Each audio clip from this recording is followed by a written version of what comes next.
जय हिंद गाइज। तो आज की इस वीडियो में हम लोग देखेंगे बायोलॉजी का नेक्स्ट पार्ट। और चार पार्ट है। हाँ, चार पार्ट बन चुका है बायोलॉजी का। और इस पांचवें पार्ट में हम लोग देखेंगे, चार पार्ट में टोटल 8 कोशिकांग और कोशिका के बेसिक बारे में बताया गया है। और चलिए इस पांचवें भाग में हम लोग जानेंगे जो अगला पार्ट है। जैसे कि कोशिका के अंदर पाए जाने वाले 8 अंग के बारे में जान लिए हैं, तो 9वां अंग हम लोग स्टार्ट करते हैं। और अगर आप लोग उस वीडियो को नहीं देखे हैं तो कृपया करके इस वीडियो को ज़रूर देख लें। तो चलिए हम लोग देखते हैं जो अगला है हमारा गुणसूत्र।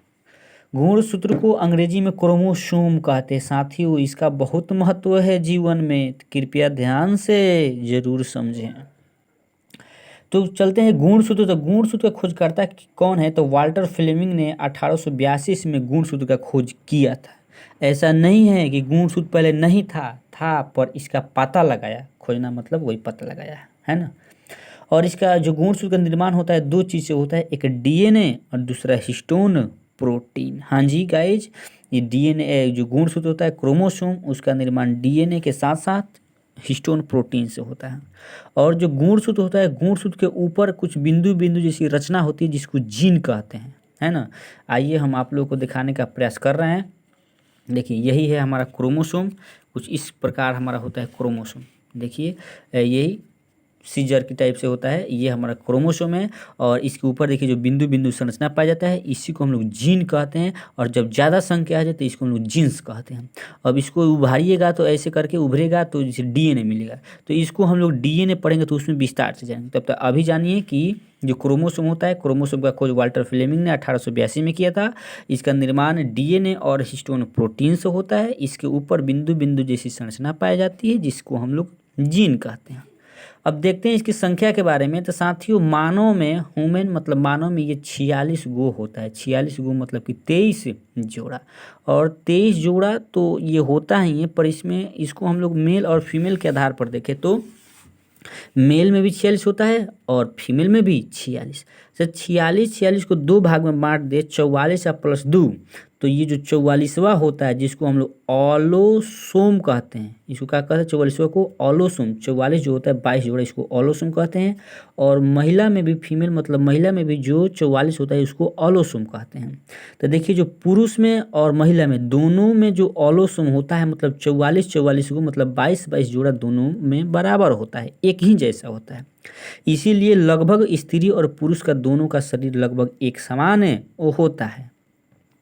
आगे हम लोग देखते हैं लिंग निर्धारण जो है करने वाला कौन है। तो देखिए ये जो दो है ना, दो पुरुषों में एक्स और वाई, और महिलाओं में जो दो होता है एक्स और ही एक्स, इसी यही जो दो होता है इसको हम लोग ऑटोसोम कहते हैं। ऑटोसोम, है ना।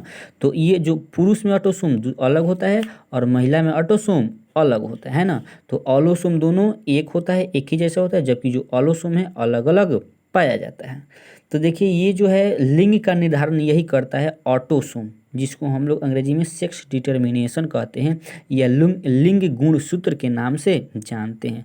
तो लिंग गुणसूत्र कितने होते हैं? तो दो होते हैं, मतलब एक जोड़ी। महिला में भी दो यानी कि एक्स और पुरुष में भी दो, एक्स और वाई। देखिए अब पुरुष का एक्स वाला और महिला का भी एक्स वाला मिलेगा तो बबूनी होगी। क्या होगी? बबूनी। यहाँ वहाँ ये जो है ये बबुनिया है, बबुनिया होगी। और जब पुरुष वाला वाई और महिला वाला एक्स मिलेगा तो यहाँ कौन होगा? बबुआ होगा, है ना। अब क्या चाहिए ये उस पर निर्भर करता है। लेकिन हाँ, इतना भी ध्यान रखिएगा साथियों, ये अपने हाथ में नहीं है कि एक्स वाला टकराएंगे कि वाई वाला टकराएंगे, है ना। ये अपने हाथ में नहीं। चलिए तो इतना समझ गए कि पुरुषों में कितना होता है? 46 होता है, 23 जोड़ा। दो भाग में बांटे तो ऑलोसोम और ऑटोसोम, ऑलोसोम दोनों बराबर होता है, जबकि ऑटोसोम अलग अलग होते हैं। अब साथियों जरा हम लोग इसको देखते हैं कि जो क्रोमोसोम की संख्या होती है सभी जीवों में अलग अलग होती है। तो आइए हम लोग ध्यान देते हैं। देखिए जो सभी जीवों में क्रोमोसोम की संख्या क्या होती है? अलग अलग होती है।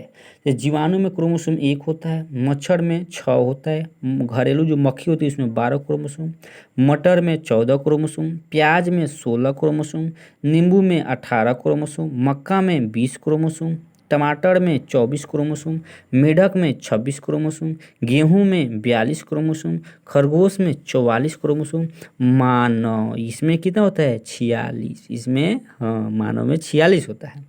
आलू में 48, चिंपैंजी में 48, तंबाकू में 48, ये तीनों में एक ही होता है, मतलब कि समान ही होता है। घोड़ा में 64 गो, कुकुर में होता है 78 गो, कबूतर में 80 गो, और टेरिडोफाइटा जो पौधा का जगत होता है, उस जगत में जो टेरिडोफाइटा जगत का जो पौधा है उसमें 1600 होता है क्या क्रोमोसोम, मतलब कि सबसे ज़्यादा क्रोमोसोम किसमें होता है तो टेरिडोफाइटा नामक जगत के पौधा में। चलिए इतना तो समझ गए, इसको याद कर लीजिएगा। अगला हम लोग जानते हैं थोड़ा सा न्यूक्लिक अम्ल क्या है। तो न्यूक्लिक अम्ल जो है वो जेनेटिक्स है, जेनेटिक्स मतलब आनुवंशिक है।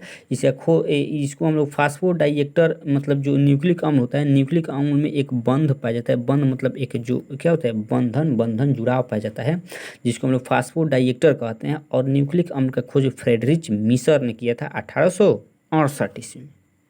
चलिए आई होप आप सभी लोग समझ गए होंगे, तो बहुत अच्छा है। और अगला वीडियो किस टॉपिक पे चाहिए आप लोग ज़रूर कमेंट करेंगे, और अगर अच्छा लगा तो लाइक कीजिए, दोस्तों के साथ शेयर कीजिए और लिख लीजिएगा और इसको याद कर लीजिएगा। चलिए बेस्ट ऑफ लक।